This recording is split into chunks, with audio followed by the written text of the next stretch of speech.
Here's the 30-second lesson on what legends know. Never practice nunchucks in a crowded room. Never eat chole before a road trip. Always take your shirt off before you iron it. Don't take a call near a swimming pool. And don't forget, saving is not investing. Legends don't just save, they invest in mutual funds. Mutual fund investments are subject to market risks. Read all scheme-related documents carefully.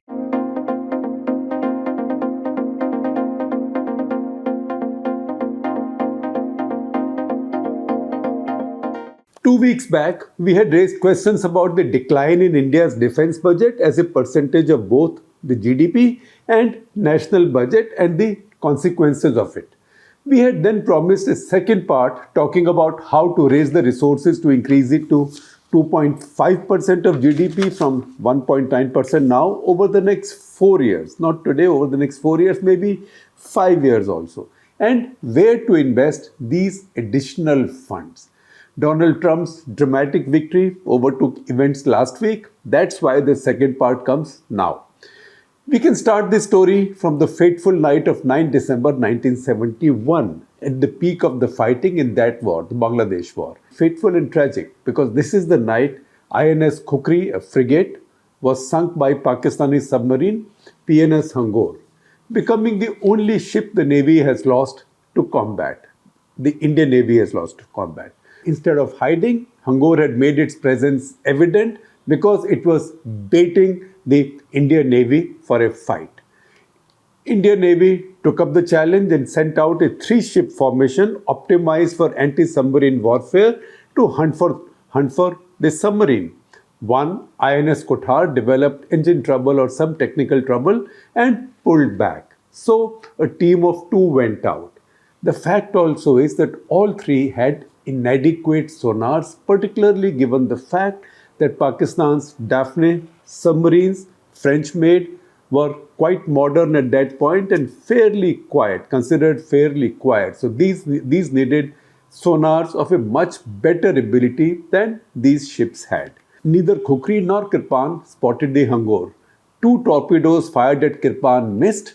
Khukri took 3 hits and sank almost instantaneously, about less than 2 minutes in fact. That's the reason for the high fatalities, with only 61 survivors and 194 fatalities. Tale and an eternal regret, however, hangs to date.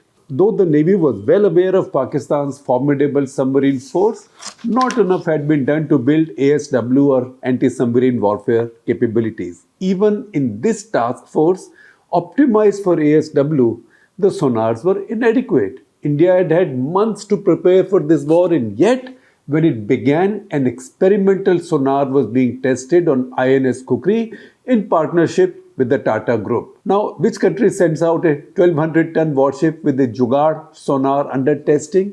It obviously did not work. And you know what? An engineer from the Tata team working on this modification was aboard the Khukri on this mission. He became a rare civilian war casualty in action. He also perished with the ship.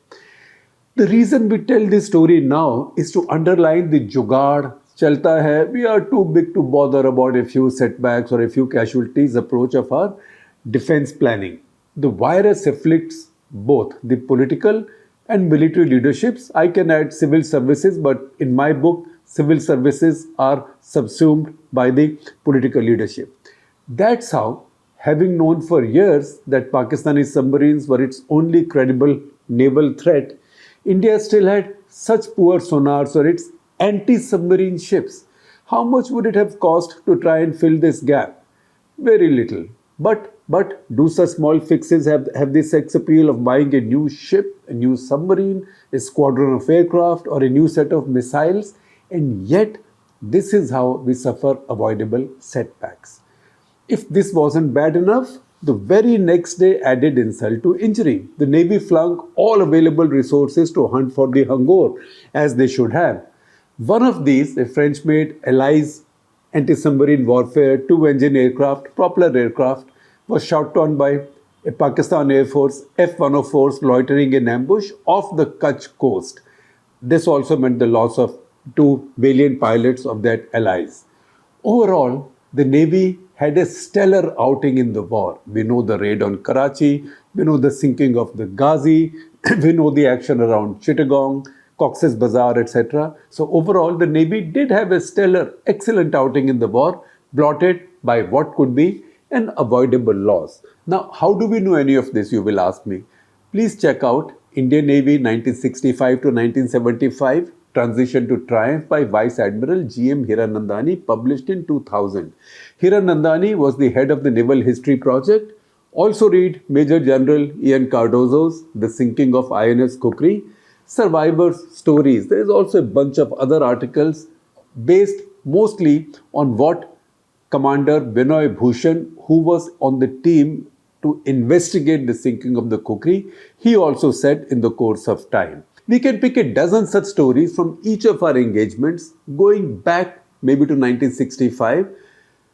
And these are stories of the forces going out to fight without vital elements, mostly to do with technology, which could have been avoided with greater alertness and commitment. And the reason we are focusing this time on technology is we are talking about how small increases in defense budget could make a big difference and how to employ that increased budget. We can now leapfrog to Pulwama-Balakot in 2019 when Pakistan Air Force's AMRAAMs outranged all the IAF's missiles by a long distance except probably the French Mika, which less than 10 of its Mirages had been armed with by then.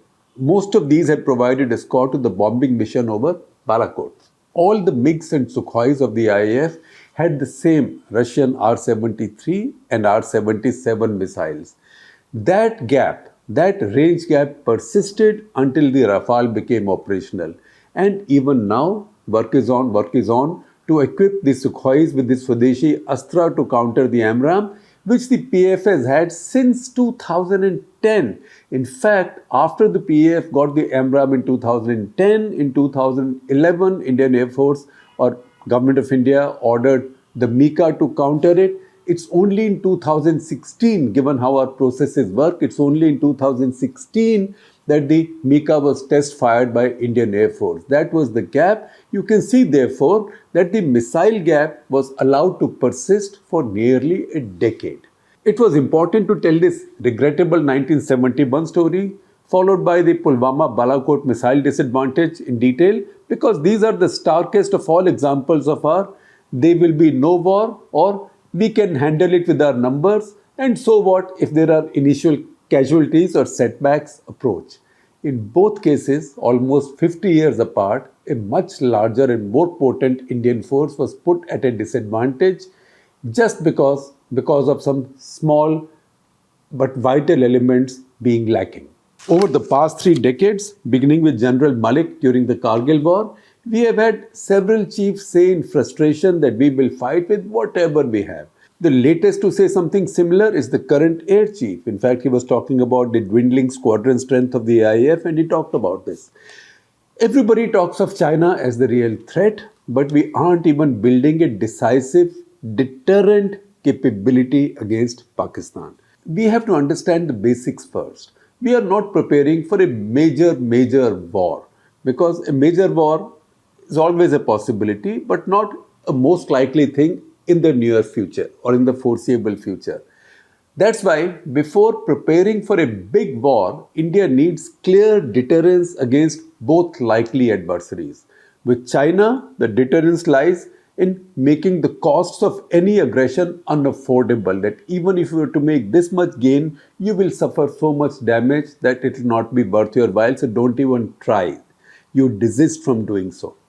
For Pakistan, the deterrence has to be punitive, with no hope of face-saving retaliation. Punitive, usually this punishment will come in case there is a terror attack. So India carries out a punishment, a punitive action, for which Pakistan should have no hope of face-saving retaliation. For example, after Pulwama, if Balakot was bombed, such should have been the disparity in the IAF's favor that the PAF wouldn't even dare challenge it. That's precisely what happened during the Kargil War, when the missile gap was entirely in India's favor. In the case of the army, the Indian army. For the Indian army, we always say the army with the capital A. In the case of the army, For deterrence against both adversaries, the need is for long-range artillery, armed drones and copious volumes of loitering ammunition. Many more smart artillery shells, artillery ammunition. Many more. There is some but much more because modern warfare will be fought either by drones or by long-range artillery. The lessons of Ukraine are there for everybody to see. That could be among the first list of purchases if only a little more money becomes available.